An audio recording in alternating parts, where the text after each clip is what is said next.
กับสบายดีและสวัสดีเด้อพ่อแม่พี่น้อง FC หมู่สุขุสุขคนเนาะสิอยู่ฝั่งลาวฝั่งไทยหรือว่าอยู่ต่างประเทศทุกคน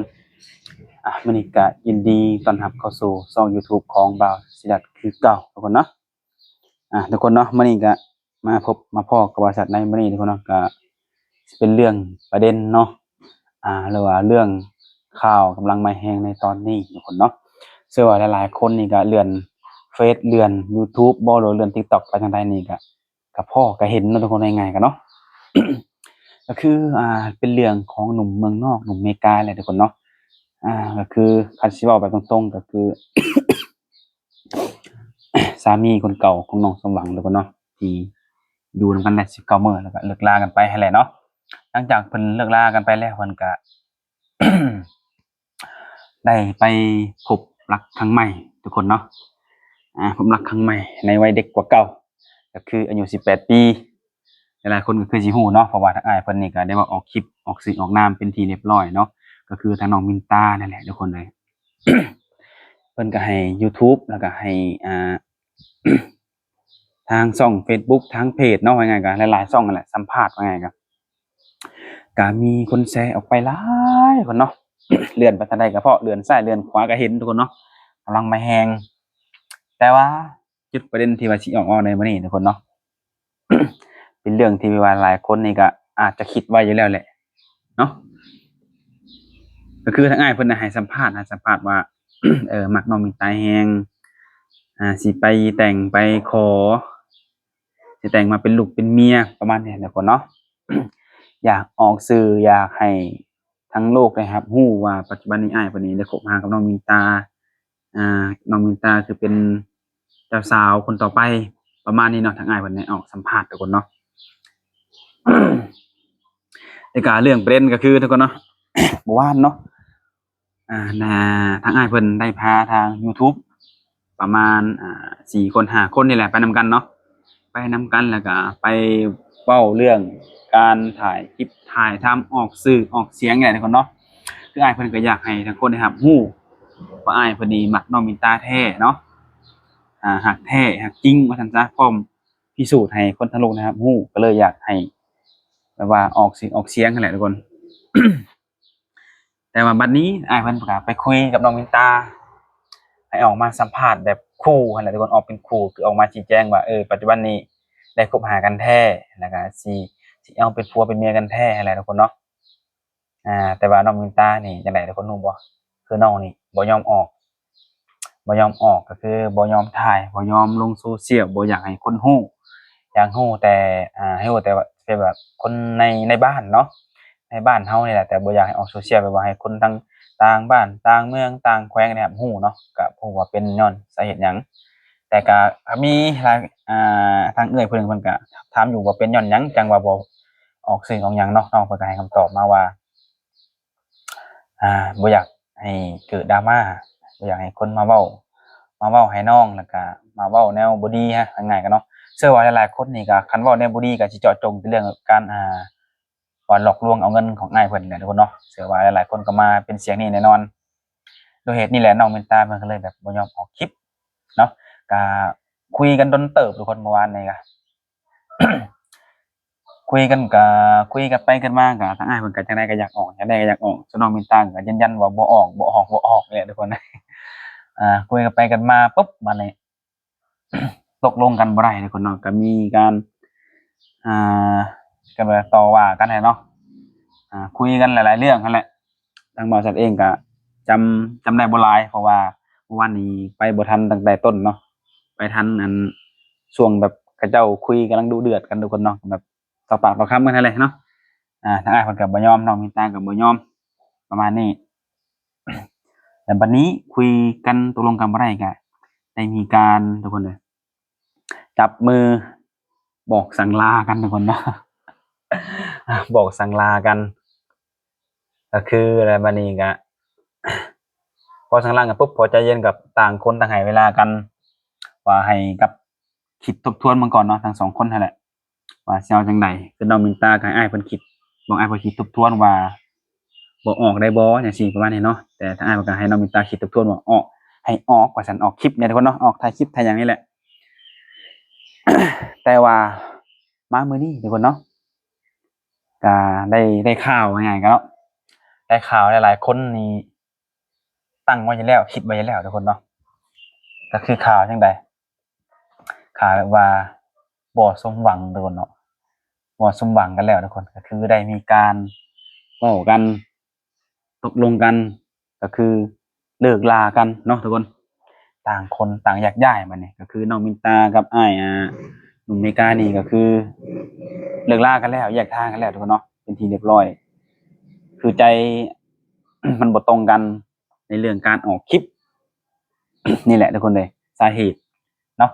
สาเหตุที่แบบว่าเหตุให้สองคนนี้ต้องเลิกต้องลากัน อีกคนบ่อยากออกถ่ายคลิปถ่ายทำส่วนอีกคนเพิ่นบ่อยากออกประมาณนี้เนาะส่วนอยากออกคลิปนี่ก็คือทางฝ่ายชายหรือว่าทางอ้ายเพิ่นนี่อยากให้ออกคลิปอยากให้คนรับรู้แต่ว่าน้องมินตาจังไดก็บ่ยอมบ่ออกแล้วบัดนี้ ทาง YouTube ได้ตั้งข้อสงสัยเรื่องหนึ่งทุกคนเนาะก็คือว่าเป็นหยังคือบ่ยันคือบ่ออกคลิปการที่บ่ออกคลิปนี่คือจงใจสิหลอกเอาเงินอ้ายเพิ่นบ่หรือว่ามีคนข้างหลังบ่ก็คือข้างหลังก็คือแบบมีแฟนอยู่แล้วบ่ประมาณนี้เนาะมีคนที่รักอยู่แล้วบ่ประมาณนี้หรือว่าถ้าออกคลิปยันคนนั้นรู้บ่ตั้งคำถามในจุดนี้แต่น้องเพิ่นก็ยืนยันว่าบ่มี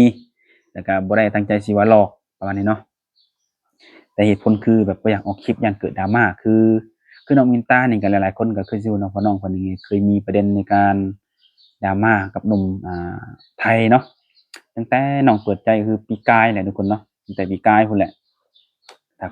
ถ้า FC ยังจำได้ที่ว่า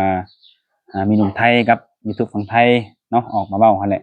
วิพากษ์วิจารณ์น้องเพิ่นก็คือในแง่ลบในเรื่องการหลอกลวงบ่ประมาณนี้เนาะน้องมินตาเพิ่นก็บ่อยากให้มีอีกเทื่อสองก็เลยบ่ออกคลิปประมาณนี้ แต่ว่าเรื่องการเลิกลากันนี่แหละทุกคนเลยก็ง่ายๆก็คืออีกคนเพิ่นอยากให้ออกโซเชียลอยากให้ออกให้คนรู้ด้วยความที่ว่าอ้ายเพิ่นนี่เป็นคนที่แบบว่า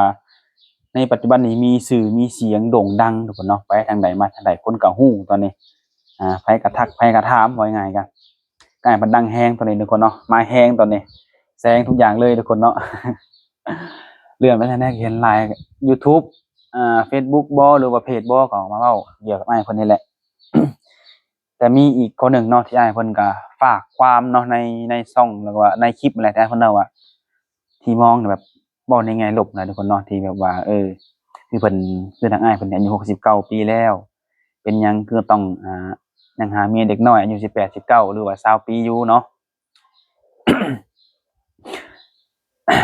ก็ด้วยความที่แบบว่ามักทุกคนเนาะคนเรามันก็มักบ่คือกันเนาะอีกอย่างทางอ้ายเพิ่นก็เคยมีเมียแต่บ่รู้ว่าเมียเพิ่นก็บ่รู้ว่าอายุหลายหรืออายุน้อยเนาะที่เมียเพิ่นอยู่พู้นแหละทางเมืองนอกบ่ได้อยู่ไทยแหละทุกคนเนาะก็รายละเอียดนี่ก็ยังบ่มั่นใจก็คร่าวๆจักหน่อยเนาะเคยมีเมียแต่ว่าด้วยความที่แบบว่าใจนี่แบบว่าเห็นสาวเปิดใจ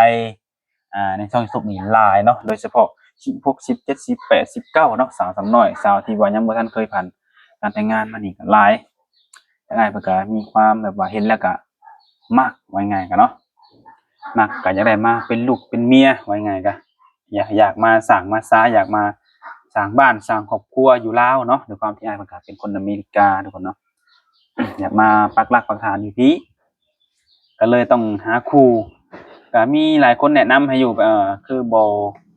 ลมหรือว่าคบใจหรือว่าเอากับสาวแม่ห้างสาวรุ่นใหญ่เนาะแต่อ้ายเพิ่นก็ปฏิเสธไปเพราะด้วยความที่ว่าบ่มักใจบ่มักทุกคนเนาะถ้าว่าใจบ่มักเอากันไปแล้วก็อยู่นำกันก็บ่มีความสุข แต่ก็เอาเมียเด็กน้อยบางคนก็เอาย้อนเงินเนาะบ่ส่วนหลายเอาหลักๆก็คือถ้าว่าคนมีอายุหลายทุกคนเนาะถ้าว่าบ่มีเงินนี่สาวสำน้อยนี่คือสิบ่เอาคือสิบ่มักดอกทุกคนเนาะเอาง่ายๆก็เนาะส่วนหลายก็มักน้ำเงินแหละไผก็ได้ มักน้ำเงินมักการดูแลของเลาเนาะคนหนึ่งเลานี่เป็นคนที่ว่าใจดีดูแลนี่ บ่ให้ขาดว่าหยังการดูแลเพิ่นเนาะทั่วถึงเลยทุกคนการดูแลเพิ่นนี่ เพียงแต่เจ้าบอกว่ามักฮักเพิ่นนี่เพิ่นพร้อมดูแลพร้อม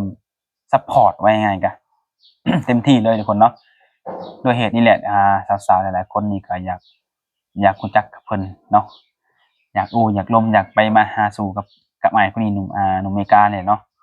ด้วยความที่ว่าขอแต่บอกว่ามักฮักอ้ายเพิ่นคืออ้ายเพิ่นนี่ก็อยากสร้างครอบครัวอีหลี ถ้าว่าไผได้บ่มักเพิ่นก็บ่มักไว้ง่ายกันเนาะก็อยากสร้างอยากสานนำหั่นแหละแต่จุดประสงค์หลายๆคนก็คือสิฮู้แหละถ้าว่าเด็กน้อยหรือว่าสาวสำน้อยนี่เขามาล้มคนมีอายุ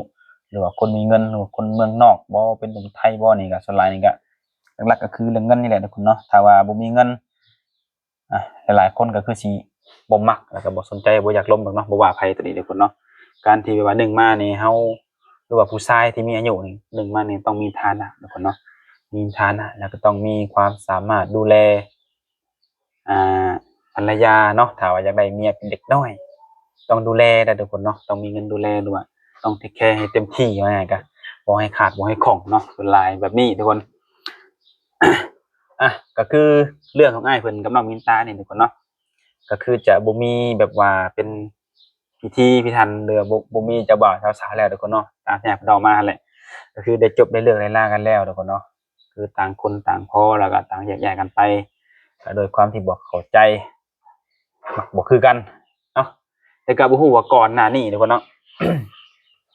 ก่อนที่อ้ายเพิ่นนี่จะกลับมาหากับน้องมินตาหรือว่าสิมาลมกับน้องมินตานี่ได้คุยกันหรือว่าได้ตกลงกันแล้วหรือบ่เรื่องในการว่าถ้าหากว่าสมมักสมหวังได้เป็นผัวเป็นเมียกันนี่สิออกสื่อออกคลิปบ่หรือว่าบ่ออกบ่หรือว่าจังใดนี่ก็บ่ฮู้ว่าเพิ่นได้โอ้ร่วมกันแล้วหรือยังเนาะเพียงแต่ว่าสิใกล้ฮอดมื้อแล้วทุกคนเนาะใกล้ฮอดมื้อที่ว่าอ้ายเพิ่นนี่สิมาหมั่นมาขอมาแต่งว่าง่ายๆกันเนาะเพิ่นก็เลยมาคุยเรื่องนี้ด้วยความส่วนตัวของอ้ายเพิ่นก็ได้ออกมาให้สัมภาษณ์เนาะคนเดียวสัมภาษณ์ก็ยืนยันว่ามักฮักน้องมินตาหลายเนาะทุกคนเนาะเพิ่นก็ฮู้อยู่ว่าน้องมินตานี่จังไดบ่มักออกคลิปเพิ่นก็ยกมือขอโทษน้องมินตาในคลิปนั่นแหละแต่ว่าน้องมินตาก็คือว่าอะไรทุกคนเนาะเพิ่นก็ใจเด็ดขาดทุกคนบ่มักคือบ่มักเลยทุกคนเนาะบ่มีการอ่อนโยมบ่มักก็คือจบทุกคนเนาะ ก็เลยเป็นเหตุการณ์ที่ว่าต้องให้2คนนี้ต้องเลิกต้องลากันทุกคนเนาะแต่ก็อ้ายเพิ่นหรือว่าทางหนุ่มอเมริกานี่สิเอาจั่งใดต่อยังบ่มีข่าวๆทุกคนเนาะตอนนี้อ้ายเพิ่นก็ยังว่าคือยังร้อนอยู่ตอนนี้เพราะว่าในการเลิกลาหรือการจบกับน้องมินตานี่ก็ ก็สิว่าขาดแท้กับมื้อนี้ทุกคนเนาะเมื่อวานนี้ยังให้เวลากันอยู่แต่คือสิตัดใจเด็ดขาดแล้วทุกคนว่าไงกันเนาะจึงได้มีการแยกย้ายกันไปเลิกลาจากการเป็นชู้เป็นแฟนจากการคบหาจากการไปมาหาสู่นำกันเนาะก็ได้มีการเลิกลากันแล้วทุกคนแยกย้ายกันไปก็มาลุ้นติดตามต่อไปทุกคนเนาะว่าอ้ายเพิ่นนี้จะไปพบพ่อผู้สาวทางใดสิลุยต่อหรือว่าสิพอส่ำนี้ทุกคนเนาะก็มาลุ้นนำกันเชื่อว่าหลายๆคนนี้อยู่ในเขตเซโนนี่ต้องเห็นอ้ายเพิ่นแน่นอนเชื่อว่าหลายๆคนอยากสัมภาษณ์อ้ายเพิ่นแน่นอนเนาะว่าผู้ใดเห็นเพิ่นก็มีแต่อยากยกกล้องยกอืมโทรศัพท์เยิงแบบจังได๋อยากถ่ายอ้ายเพิ่นอยากฮู้เรื่องราวแหละทุกคนเนาะ ก็มาลุ้นนำกันทุกคนเนาะถ้าหากว่าชัดผู้ข่าวๆหยังเพิ่มเติมเกี่ยวกับอ้ายเพิ่นหรือว่าอ้ายเพิ่นนี่ได้คบหากับผู้หญิงคนใดอีกได้ไปมาหาสู่กับผู้หญิงคนใดอีกเดี๋ยวบ่าวซันนี่สิมาอัปเดตในคลิปให้ FC ได้รับรู้นำกันเนาะ แต่ว่าคือว่าแหละทุกคนเนาะ บางคนก็เว้าโจมตีอ้ายเพิ่นก็มีหลายบางคนก็ให้กำลังใจอ้ายเพิ่นก็หลายบางคนอยู่ในระดับกลางก็หลายทุกคนเนาะตอนนี้แต่ว่าอ้ายเพิ่นก็ฝากมาแบบว่าจังไดทุกคนเนาะ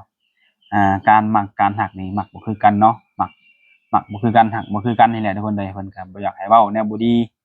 เกี่ยวกับอ้ายเพิ่นหรือว่าเกี่ยวกับผู้สาวที่เพิ่นได้ร่วมได้คบมาเด้อทุกคนเนาะเพราะว่าอ้ายเพิ่นนี่เต็มใจเนาะเต็มใจที่จะคบเต็มใจที่จะมักเต็มใจที่จะให้แล้วบ่มีการเอาคืนว่าง่ายทุกคนเนาะก็มีหลายคนถามบ่าวแชตมาอยู่ว่าที่เลิกลากับเมียคนเก่าไปนั่นนี่ได้ค่าดองคืนบ่ได้เท่าใดบ่นี่เนาะคือทางบ่าวแชตก็บอกไปเลยเนาะว่าทางอ้ายคนนี้บ่เอาเนาะถามว่าเรียกร้องคืนได้บ่ได้อยู่แต่ว่าอ้ายเพิ่นเป็นคนที่ว่าเด็ดขาดคือเพิ่นได้เว้าออกไปแล้วก็คือบ่เอาคือบ่เอาทุกคนเนาะค่าดองเพิ่นแม่นเพิ่นบ่เอาอิหยังก็แล้วแต่ที่ซื้อให้ผู้สาวบ่หรือว่าซื้อให้เมียบ่นี่คืออ้ายเพิ่นจับปะไว้ให้เลยจะบ่มีการเอาคืน แต่ว่าบางคนก็เว้าว่าอ้ายเพิ่นนี่เอาเงินมาทุ่มมาเทมาเปย์ผู้สาวเด็กน้อยส่ำน้อยเนาะเว้าให้แบบหลายอย่างเนาะแต่อ้ายเพิ่นก็บอกมาเลยว่ามันเป็นเงินของเพิ่นหรือว่าเป็นเงินของอ้ายเพิ่นเนาะอ้ายเพิ่นนี่หามาด้วยน้ำพักน้ำแรงของตัวเองอ้ายเพิ่นก็อยากหาความสุขใส่โตแนวใดแบบเห็นแล้วมีความสุขอ้ายเพิ่นก็อยากเฮ็ดคือว่าอ้ายเพิ่นก็มีอายุหลายแล้วเพิ่นก็อยากหาความสุขในวัย69ปีทุกคนเนาะ ด้วยความที่เพิ่นมักผู้สาวสำน้อยเพิ่นก็ต้องร่วมกับผู้สาวสำน้อยก็อยากได้ผู้สาวหรือว่าอยากได้เมียอายุ17-18ปีหรือว่า20ปีแต่ว่าต้องเป็นสาวที่แบบว่ายังบ่แบบ บ่มีลูกแม่กันเนาะเป็นสาวบ่มีลูก คือสเปคของอ้ายเพิ่นที่เพิ่นมาอยู่แถวบริเวณเซโนเฮานี้คือเพิ่นอยากมาอยู่พี่แหละทุกคนเลยเพราะว่าผู้สาวเซโนเฮานี่เปิดใจหลายเพิ่นก็เลยมาฝั่งนี้ทุกคนเนาะแต่ว่าในการอ่า